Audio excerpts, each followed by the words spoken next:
नमस्कार, आप सबका एक बार फिर से स्वागत है। आशा करती हूँ आप ठीक ठाक हैं, स्वस्थ हैं और अपना ख्याल रख रहे हैं। जैसा कि मैंने अपनी पिछली कहानी में कहा था कि आप स्वस्थ रहें, व्यस्त रहें, पर चौकन्ने हर वक्त रहें, क्योंकि कोरोना गया नहीं है। हर बार की तरह इस बार भी मैं एक नई कहानी को लेकर आई हूँ। मैं आपसे निवेदन करूंगी, अगर आपको मेरा ये चैनल पसंद आ रहा है, मेरी कहानियाँ पसंद आ रही हैं, मेरे कहानी सुनाने का तरीका पसंद आ रहा है, तो कृपया करके मेरे इस चैनल को लाइक, शेयर, सब्सक्राइब करना भूलिएगा नहीं। वैसे मुझे ये बार बार कहना अच्छा नहीं लगता है, पर क्या करूं, आप भूल जाते हैं हर बार। रौनकपुर राज्य के राजा रौनक चंद अपनी बुद्धिमत्ता और चतुरता के लिए दूर दूर तक मशहूर थे।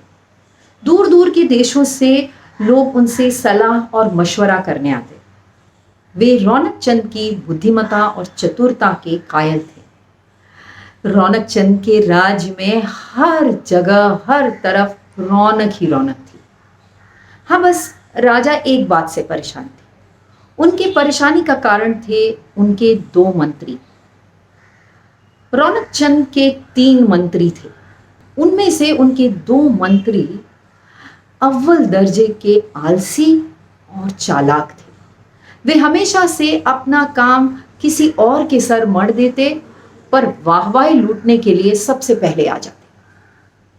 उन्हें लग रहा था कि राजा को इस बात की भनक भी नहीं है, पर रौनक चंद तो सब जानते थे। बस ये नहीं जानते थे कि इन तीनों में से वो 2 मंत्री कौन से। आज राजा ने ये फैसला ले ही लिया था कि वे आज ये पता लगा ही लेंगे कि ये वो 2 मंत्री कौन हैं और उन्हें कड़ी से कड़ी सजा देंगे। उन्होंने इन तीनों मंत्रियों को अपने पास बुला लिया। उनसे कहा कि यहाँ 3 टोकरियां रखी, तुम तीनों राज्य से सबसे अच्छे, सबसे बेहतरीन, सबसे ताजा और रसीले फल चुनकर इन टोकरियों में ले आओ। तीनों के तीनों मंत्री ने जब ये सुना, उन्हें लगा अरे ये काम तो राजा किसी और से भी करा सकते थे। पर कुछ सोचने के बाद तीनों निकल पड़े फल बटोरने। पहले मंत्री ने दूर दूर तक खोजबीन करके अच्छे, ताजे और रसीले फलों को चुन चुन कर अपनी टोकरी में भर दिया। दूसरे मंत्री को ये काम करना अच्छा नहीं लग रहा था। उसे लग रहा था, हाँ, ये भी क्या कोई काम है, और हम मंत्री क्या इसलिए बने हैं? हाँ। फिर थोड़ी देर सोचने के बाद उसने सोचा, क्यों ना मैं इतनी मेहनत क्या करने की जरूरत है, क्यों ना मैं टोकरियों में सड़े गले फल भर दूं और ऊपर थोड़े से अच्छे फल। राजा थोड़ी ना टोकरी के अंदर देखने वाले हैं कि कैसे फल हैं। और उसने वही किया। तीसरा मंत्री तो और चालाक निकला। उसने सोचा, ये फल ढूंढने कौन बाहर जाएगा। उसने वहीं पड़े सारे सूखे पत्ते, धूल, मिट्टी और पत्थरों से उस टोकरी को भर दिया। मन ही मन सोचने लगा, राजा थोड़ी ना टोकरी खोलकर देखने वाले हैं, राजा तो टोकरी को देखेंगे भी नहीं। ये तीनों राजा के सामने जा पहुंचे और ये टोकरी राजा के सामने रख दी। राजा ने टोकरी की तरफ देखा भी नहीं। दोनों मंत्री मन ही मन खुश हो रहे थे। तभी राजा ने एक आदेश दिया। उन्होंने कहा कि इन तीनों मंत्रियों को अलग अलग कोठरियों में बंद कर दिया जाए, और ये भी आदेश दे दिया कि इन्हें 1 महीने तक इस कोठरी में रखा जाएगा और इन्हें ना खाना दिया जाएगा, न पीने को पानी। ये राजा का आदेश था।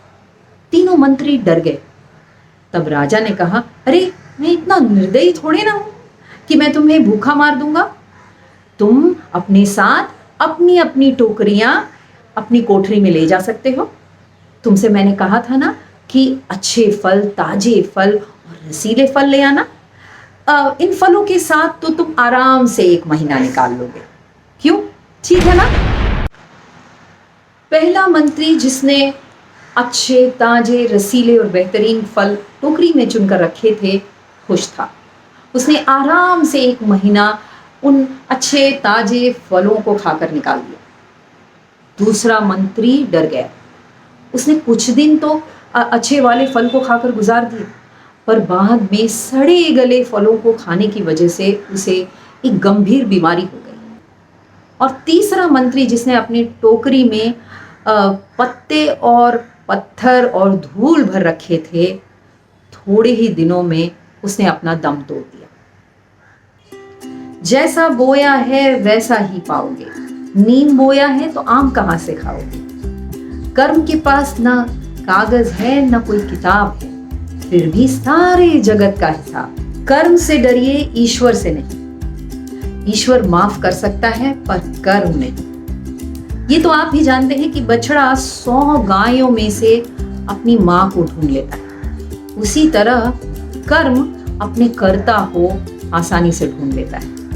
हम सब एक ऐसी जिंदगी की चाह रखते हैं जिसमें खुशियां ही खुशियां, पर अगर आप खुशियां पाना चाहते हैं, शांति पाना चाहते हैं और अच्छे फल खाना चाहते हैं तो अच्छे फलों को अपने लिए चुनिए। सड़े गले फलों को चुनेंगे तो या तो बीमारी हो सकती है, या फिर एक और बात, कर्म एक ऐसा रेस्टोरेंट है जहां पर आपको ऑर्डर देने की जरूरत नहीं है।